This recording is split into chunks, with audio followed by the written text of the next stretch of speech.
Relay Championships. It's over the marathon distance, 42.195 kilometers, but it's being run with teams of 6. There is the lap. It's an out and back, very simple course.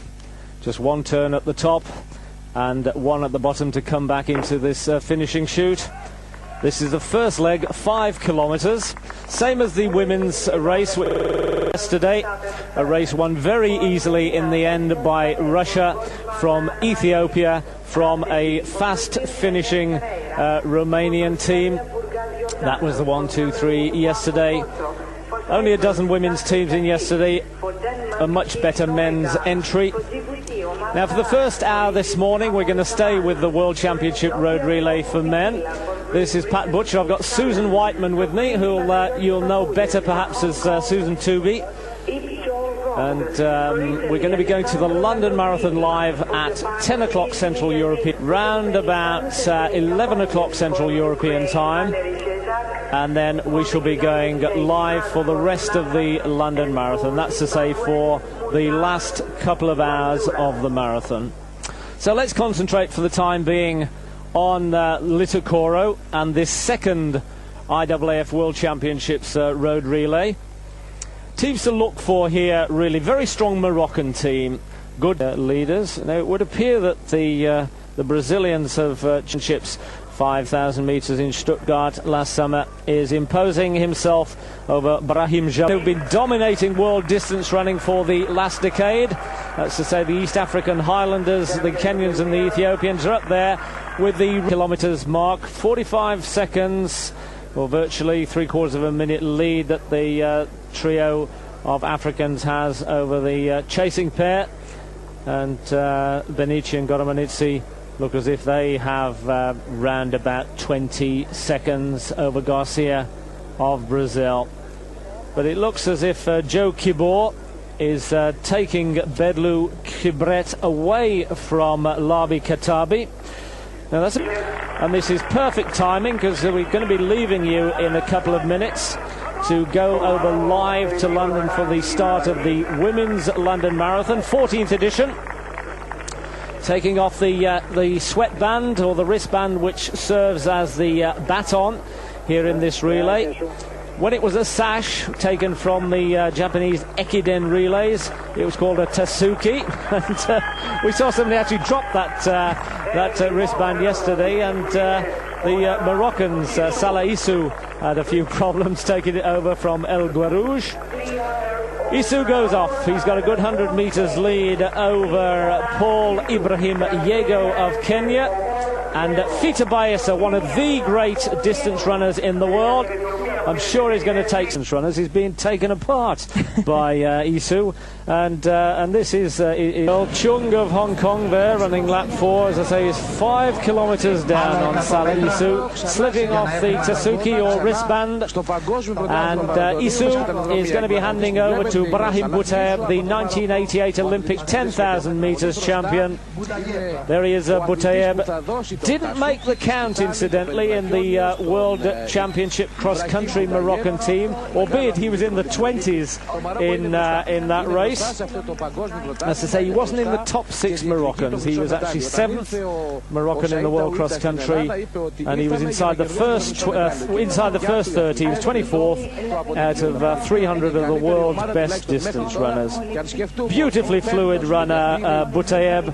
He won that Olympic title when he was only 21 years of age in Seoul in 1988. The Hong Kong runner in the background is actually over 5 kilometers behind. And I don't think, well, I'm pretty sure, unless he best a couple of weeks ago in the World Cross Country Championships, where Boutaeb, the Olympic 10,000 meters champion from 1988, couldn't even finish in the top 6, that's to say in the counting Moroccan team. Here he is, handing over to the man to whom he handed over virtually the Olympic title at 10,000 meters, Khalid Skah. Yes, Khalid Skah had a reasonable run there in the cross-country. The World Cross-Country, he came 5th this year. Maybe slightly disappointed from last year's performance, Pat. Well, he's won the World Cross-Country Championship back in 90 and 91. He concentrated then on winning the Olympic Games 10,000 metres, which he did successfully, despite a fair bit of controversy about the other Boutayeb, that's to say Hamu Boutayeb, impeding Richard Chelimo of Kenya on the last couple of laps. But take nothing away from Skah. He won the Olympic title, and he's believed to have had bronchitis when he ran in Budapest. 10,000 metres champion from Stuttgart last summer, Haile Gebrselassie, who has got a formidable, if not impossible, task in front of him of catching and beating Khalid Skah, a man who's already beaten him over this distance on the roads in the Foulée-sur-Ainoise French road race in the new year. So an impossible task for Gebrselassie soon. Well, a shame really, because I mean, you're talking about a fantastic runner here, 3rd in the World Cross Country this year, yet I think that his task on his plate is somewhat unchallengeable.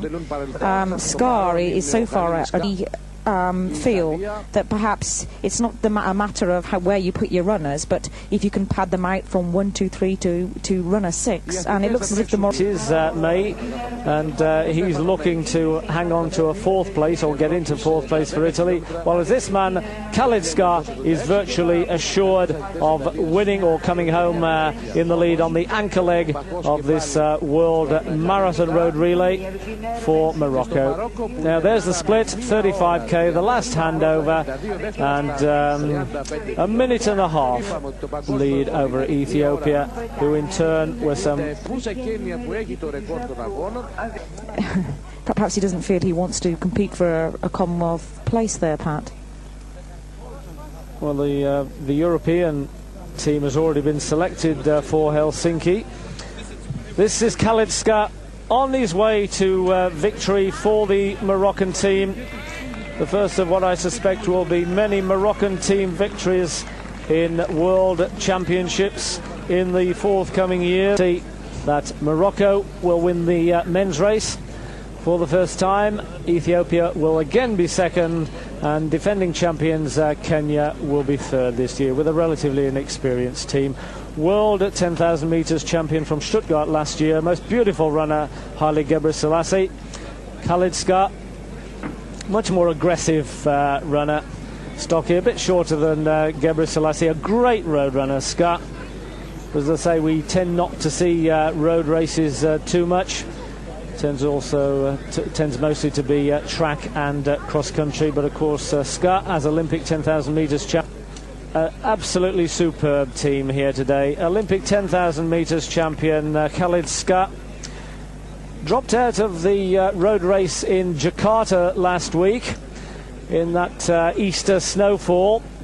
He said he slipped on the ice when he was training in Oslo, where he spends half of the year. He's married to a Norwegian woman, Skah, so he spends half of the year in Oslo and the other half in his hometown of Fez, which is quite close to the Moroccan altitude training camp, where inevitably he spends a lot of time too. The benefits of altitude training have been realised ever since the Mexico Olympics, or even prior to that. That was 1968. Now, Susan, did you ever go to train at altitude? Sadly not. I think actually the issue of whether or not the board could actually provide for the British athletes to train at altitude was in the pipeline at the time.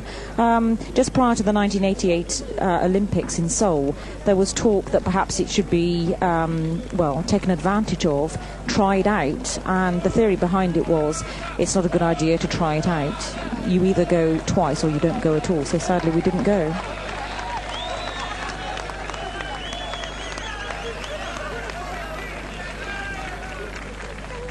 Khalid Skah of Morocco, one of the great characters in world athletics. Now, his name actually means runaway. Skah in Arabic means the runaway. And you couldn't have a much more appropriate name today, could you? He's going to bring Morocco into the number one position by something close to 2 minutes, I suspect. First in the Olympic Games in Barcelona at the 10,000 metres. Look at that, 19 degrees. It was 16 yesterday, so the late morning sun has hiked the temperature up to 19 degrees Celsius. And that's the sort of temperature where it's starting to get a bit uncomfortable. Fortunately, he's only running 7.195 kilometres and not the 42.195 that the London Marathon has currently embarked upon. But fortunately, of course, London temperature conditions are somewhat more convenient for marathon running, about 10 degrees Celsius in London. Just picking up on Skah, world cross-country champion in 90 and 91. Third in the World Championships in Tokyo at 10,000 metres in 91 also. Sixth in the 5,000 metres at that same championship. Spain, of course. We've got Russia, inevitably the biggest and the strongest of the former Soviet nations. But nice to see some of those smaller nations like Moldavia competing also. Yes, you only feel in a way that very similar to the USA when it comes to major championships, that perhaps they don't get a fair chance in terms of numbers per population as to how many represent their country.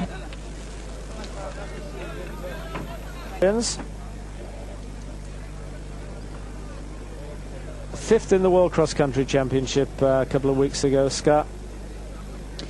Yes, just over 2 kilometres to run now. They actually come off the course of the 5k loop and do a little loop to make up the difference of the 2k. Selassie for Ethiopia, and despite being off with a very comfortable lead, Skah is not relenting at all. The signs of pressure showing on his face, but not in his running style. Beautifully compact running style. No waste of effort at all, Susan. Certainly isn't. Very, very efficient. If you look at his arms, actually there's very, very little movement that comes across his body. All the energy is actually going forwards. Surprisingly, though, I mean, this is probably just the way that the Moroccans are made up in stature and physique. They all run very similar to Saeed Awita. Probably nothing to do with the fact that he coaches them. A Moroccan trait, one would think. And there is Gebre Selassie, 1.5 minutes now ahead of the Kenyans. This race was really decided about 30 minutes ago, when El Guerrouj of Morocco handed over a good lead to Salah Issou, who just went further and further away from the Ethiopians and the Kenyans. He handed over to Brahim Bouteb, the 88 Olympic 10,000 metres champion, who in turn handed over to the man who superseded him as Olympic champion at the 25 lap distance on the track, Khalid Skah. Must be very difficult actually when you're in the silver medal position. Sabra Selassie here is actually, he knows, I'm sure in his mind, that he just is not going to close that gap between him and Khalid Skah. Nevertheless, he needs to hold on, and moreover he really needs to do quite a pretty decent time here. Well, you may have seen the 6 kilometre lap marker there that Skah passed about 200 metres ago. Now, if that's the case, he's got less than a kilometre to go now, and we're looking at a time somewhere around about 1 hour 58 minutes, which will be a good couple of minutes off that world best time set in Funchal in Madeira 2 years ago, which was 2 hours and 2 seconds by the Kenyan team of Bongatuni, William Koech, Ezekiel Bitok, William Segei, world cross-country champion, of course, for the last 2 years, Segei, Richard Tum and William Mutwal. Now, I said earlier it wasn't a great team. They were only coming through at the time, but of course Segei has proved to be the world cross-country champion on the last 2 occasions, so no mean team at all, the Kenyans. But the Moroccans are taking 2 minutes off that time that the Kenyans set 2 years ago. Yes, very impressive. Sadly, we can't give you any split times of 5 and 10k performances, which I think would be interesting. Although Khalid Skah is running by himself here, his time must be pretty phenomenal. Well, he's already taken several seconds out of reigning world 10,000 metres champion Haile Gebre Selassie, so that's a measure of the excellence of this performance. Inside the last kilometre now, Khalid Skah. Morocco well on the way to victory. Ethiopians over a minute behind, and the Kenyans another minute and a half down on the Ethiopians. Almost certain victory now for Morocco, and their new national coach Saïd Awita has proved that he is equally good at assembling a record-breaking team as he was at breaking records himself. Yes, quite an unusual, actually, transition there. It's not often that you get past athletes in the calibre of Saïd Awita actually coaching. This is sad, really. I think that perhaps all countries could benefit from this, just from experience of mentors of good athletes themselves. Well, certainly as far as distance running goes, I mean, Awita is overall national coach for all of the distances and disciplines. I think it does make sense to have specialists, you know, for specialist events like a long distance. Big 10,000 metres champion is bringing his Moroccan national team home in first place in the second World Championships road relay, organised by the International Amateur Athletic Federation, taking place in Litochoro in Macedonia in northern Greece. Sensational race by the Moroccans. They had a very strong team. They looked like winners on paper. They've confirmed all the expectations. Skah brings the Moroccans home, worthy winners, and look at that time, inside 1 hour and 58 minutes, 1:57.55, 2 minutes and 7 seconds better than the world best set by the Kenyans 2 years ago. And there's Awita in the green tracksuit, just congratulating Skah. So, Moroccans, worthy world. There's Haile Gebrselassie. He's just brought Ethiopia home in second place. There's Doratu Tulu, congratulating him. She's the Olympic 10,000 metres champion. She made a welcome return to competition yesterday. Gebrselassie, the reigning world 10,000 metres champion from Stuttgart. But on the roads, he's barely the equal of the Olympic champion Khalid Skah, and Skah took a few seconds out of him. That's position 2. That's the Moroccan winning time there. That's not the Ethiopian time. The Ethiopians will have been round about 1:59 and a few seconds maybe. It'll be interesting to see the gaps between Morocco